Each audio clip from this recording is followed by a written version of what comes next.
ओम शांति 14/2/2026 प्रातः मुरली। ओम शांति। बाप दादा मधुबन। मीठे बच्चे, हाँ जी बाबा, तुम सर्वोत्तम सौभाग्यशाली ब्राह्मण कुलभूषण हो। तुम्हें स्वयं भगवान बधाई देते हैं। प्रश्न है, बाप बच्चों को संगम पर ही सृष्टि का समाचार सुनाते हैं, सतयुग में नहीं, क्यों? उत्तर है, क्योंकि सतयुग तो है ही आदि का समय। उस समय सारी सृष्टि का समाचार अर्थात सृष्टि के आदि मध्य अंत का ज्ञान कैसे सुनाएं? जब तक स्किल रिपीट ही नहीं हुआ है तब तक समाचार सुना ही कैसे सकते? संगम पर ही तुम बच्चे बाप द्वारा पूरा समाचार सुनते हो। तुम्हें ही ज्ञान का तीसरा नेत्र मिलता है। ओम शांति। आज है त्रिमूर्ति शिव जयंती, सो ब्राह्मण जयंती, सो संगम युग जयंती का शुभ दिवस। बहुत है जिनको बाबा ईश्वरीय जन्म सिद्ध अधिकार की ग्रीटिंग्स भी नहीं दे सकते। बहुत है जिनको पता नहीं है कि शिव बाबा कौन है, उससे क्या मिलता है, वह ग्रीटिंग्स क्या समझ सकते हैं। नए बच्चे बिल्कुल समझ ना सके। यह है ज्ञान का डांस। कहते हैं ना, श्री कृष्ण डांस करता था, यहाँ बच्चियाँ राधे कृष्ण बन डांस करती है, परंतु डांस की तो बात ही नहीं। वह तो वहाँ सतयुग में बचपन में प्रिंस प्रिंसेस के साथ डांस करेंगे। बच्चे जानते हैं यह बाप दादा है। दादा को ग्रैंडफादर कहा जाता है। यह दादा तो हुआ जिस्मानी फादर। यहाँ तो वंडरफुल बात है, वह दादा है रूहानी और यह है जिस्मानी। इनको कहते हैं बाप दादा। बाप के साथ दादा द्वारा वर्षा मिलता है। वर्षा है डाडे का, ग्रैंड फादर का। सब आत्माएं ब्रदर्स हैं, तो वर्षा बाप से मिलता है। बाप कहते हैं, तुम आत्माओं को अपना शरीर अपनी कर्म इंद्रियां हैं। मुझे निराकार कहते हैं। जरूर मुझे शरीर चाहिए, तब तो बच्चों को राजयोग सिखाऊं अथवा मनुष्य से देवता, पति से पावन बनने का मार्ग बताऊं। वे मूत पतेली कपड़ा धोए, जरूर बड़ा धोबी होगा। सारे विश्व की आत्माएं और शरीर धोता है। ज्ञान और योग से तुम्हारी आत्माओं को धोया जाता है। आज तुम बच्चे गाए हो जाते हो। आज तुम बच्चे आए हो। जानते हो, हम शिव बाबा को बधाइयाँ देने आए हैं। बाप फिर कहते हैं कि तुम जिसको ग्रीटिंग्स देते हो वह बाप भी तुम बच्चे को ग्रीटिंग्स देते हैं, क्योंकि तुम बहुत सर्वोत्तम सौभाग्यशाली ब्राह्मण कुलभूषण हो। देवताएं इतने उत्तम नहीं हैं जितने तुम हो। ब्राह्मण देवताओं से ऊंच है, ऊंचते ऊंच है बाप। फिर वह आते हैं ब्रह्मा तन में, उनके तुम बच्चे बहुत ऊंचते ऊंच ब्राह्मण बनते हो। ब्राह्मणों की है चोटी, उसके नीचे है देवताएं, सबसे ऊपर है बाबा। बाबा ने तुम बच्चों को ब्राह्मण ब्राह्मणियां बनाया है स्वर्ग का वर्षा देने। इन लक्ष्मी नारायण को देखो कितने मंदिर बनाए हैं, माथा टेकते हैं।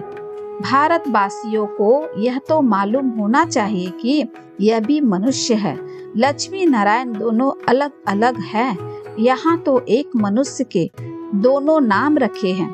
एक का नाम लक्ष्मी नारायण अर्थात अपने को विष्णु चतुर्भुज कहते हैं।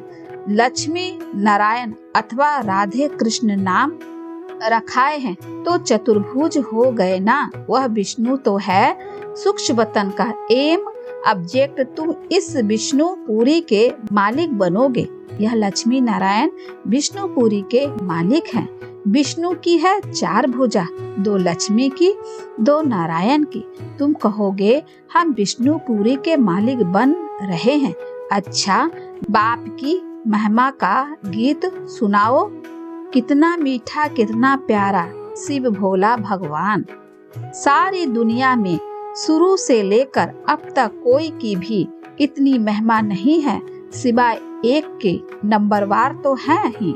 सबसे ज्यादा सर्वोत्तम महिमा है ऊंचते ऊंच परमपिता परमात्मा की, जिसके तुम सब बच्चे हो। कहते हो हम ईश्वरीय संतान हैं। ईश्वर तो स्वर्ग रास्ता है, फिर तुम नरक में क्यों पड़े हो? ईश्वर का यहाँ जन्म है। क्रिश्चियन कहेगा हम क्राइस्ट के हैं।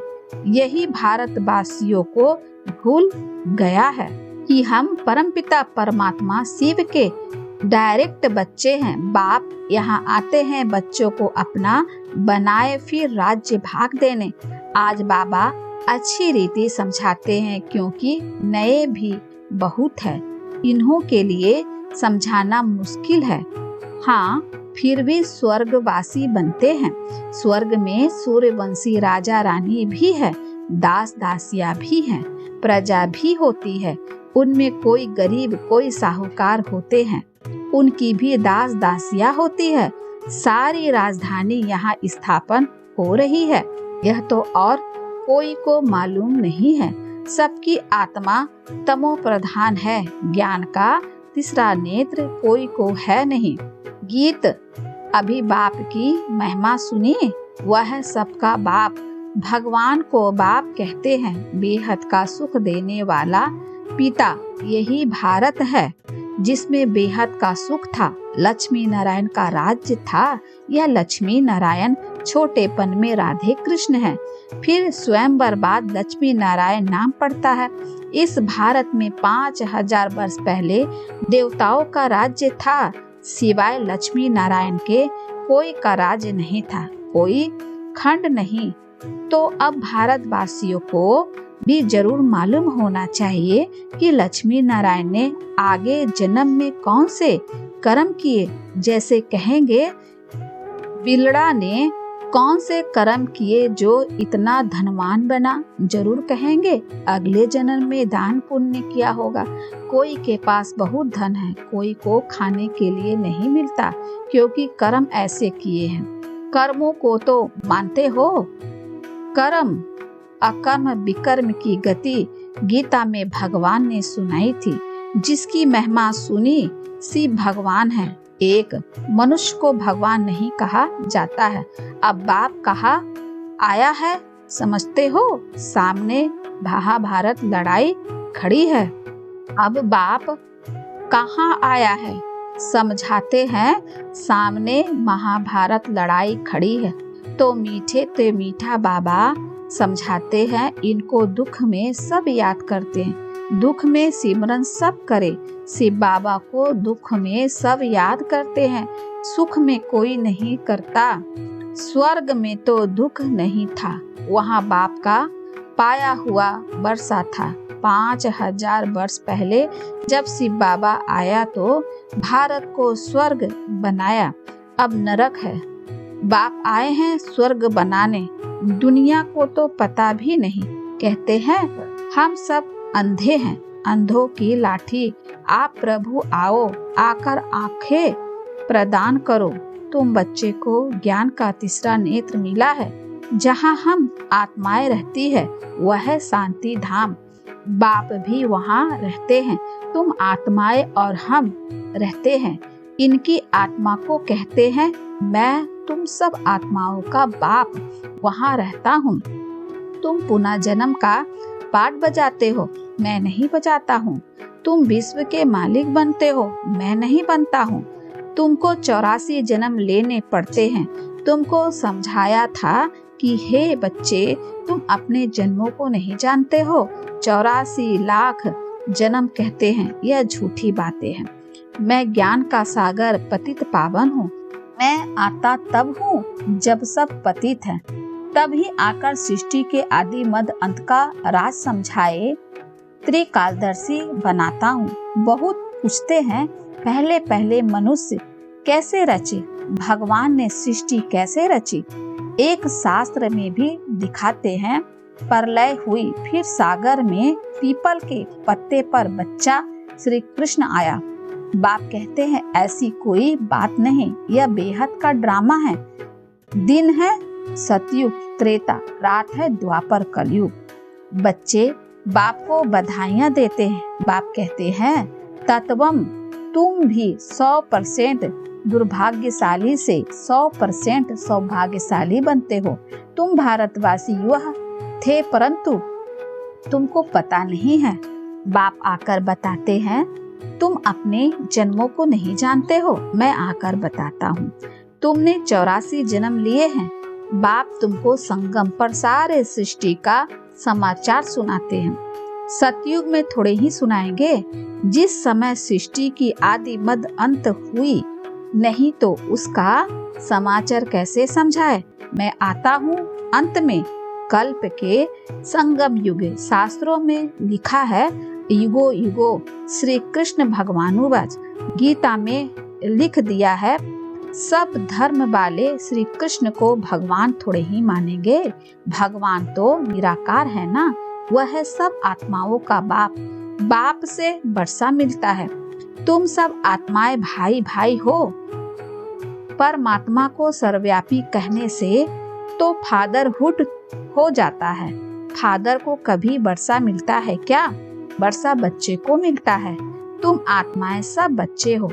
बाप का वर्षा जरूर चाहिए। हद के वर्षा से तुम राजी नहीं होते हो, इसीलिए पुकारते हो। तुम्हारी कृपा से सुख घनेरे मिले थे, अब फिर रावण द्वारा दुख मिलने से पुकारने लगे हो। सबकी आत्माएं पुकारती है क्योंकि इनको दुख है, इसीलिए याद करती है, बाबा आकर सुख दो। अभी इस ज्ञान से स्वर्ग के मालिक बनते हो।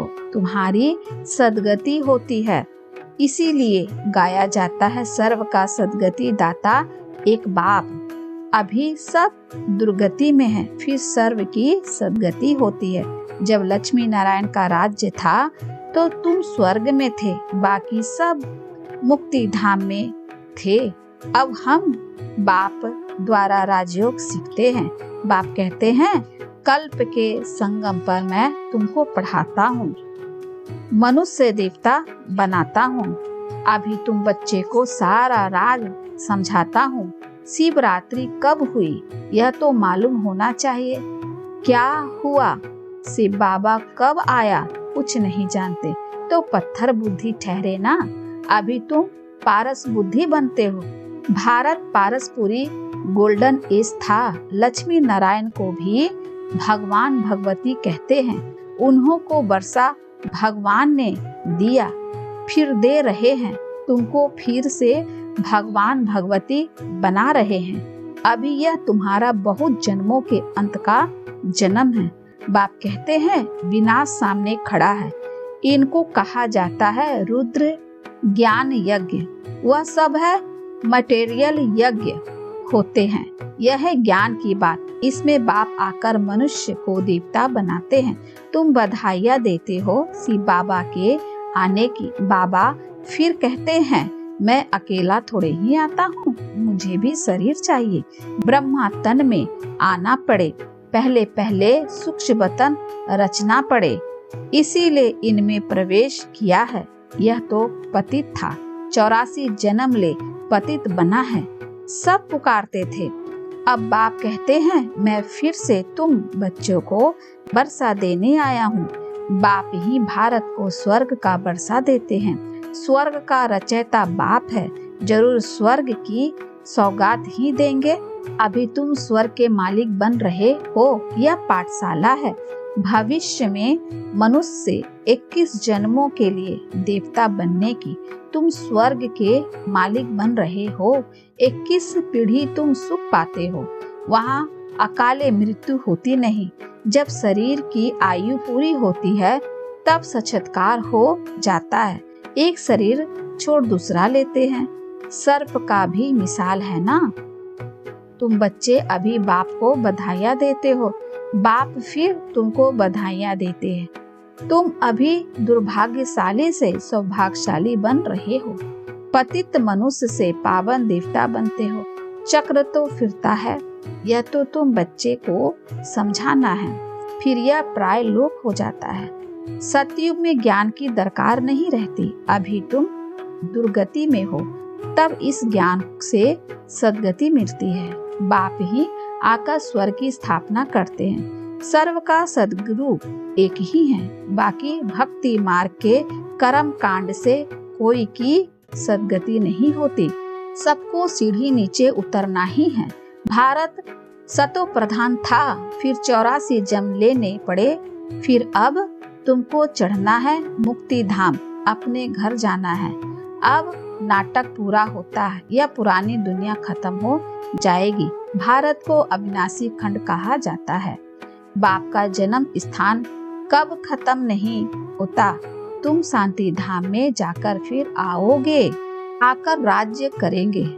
पावन और पतित भारत में ही होते हैं। 84 जन्म लेते लेते पतित बने हो, योगी से भोगी बने हो। यह है रौरव नरक, महान दुख का समय है। अभी तो बहुत दुख आने का है। खूने नाहे खेल है, बैठे बैठे बॉम्ब से गिरेंगे। तुमने क्या गुनाह किया? नाहिक सबका विनाश हो जाएगा।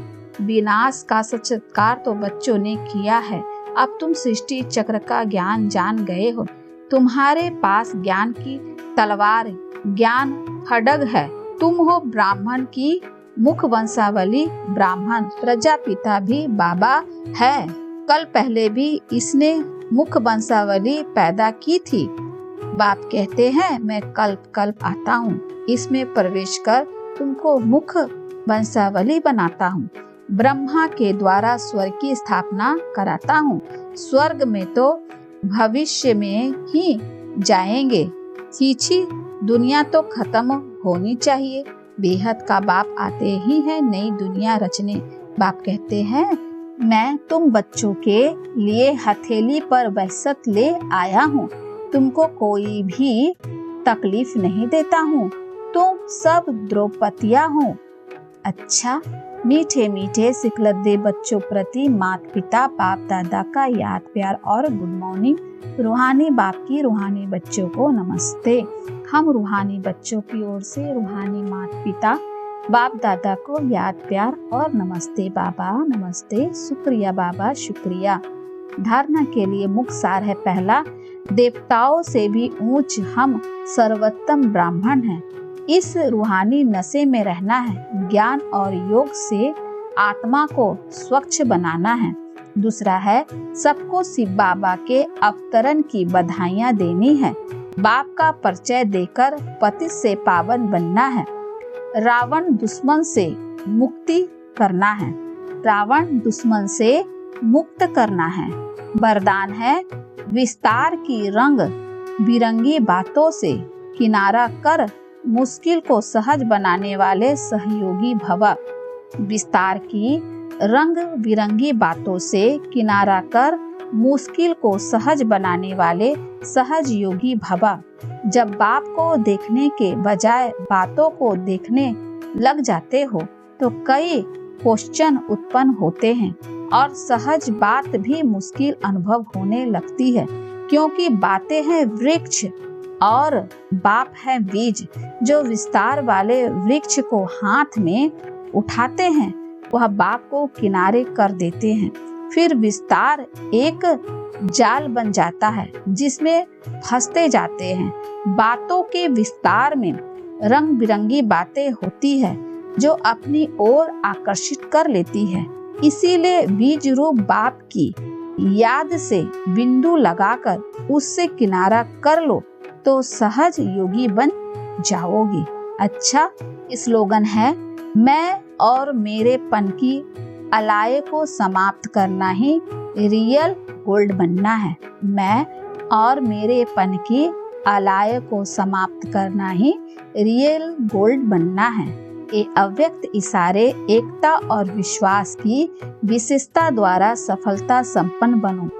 अभी सभी मिलकर एक मत हो। सेवा के कोई भी कार्य को धूमधाम से आगे बढ़ाओ। हर ब्राह्मण आत्मा के सहयोग से शुभ कामनाओं शुभ भावनाओं से सेवा की धूम मचाओ। अगर कोई मुख से बोल नहीं सकते तो मनसा वायुमंडल से सुख की वृत्ति सुखमय स्थिति के सुखमय संसार बनाए। कहाँ जा नहीं सकते हो, तबीयत ठीक नहीं है तो घर बैठे सब। कहाँ जा नहीं सकते हो, तबीयत ठीक नहीं है तो घर बैठे यह सेवा करो। सेवा में सहयोगी जरूर बनो। तब सर्व के सहयोगी से सुखमय संसार बनेंगे। अच्छा, ओम शांति।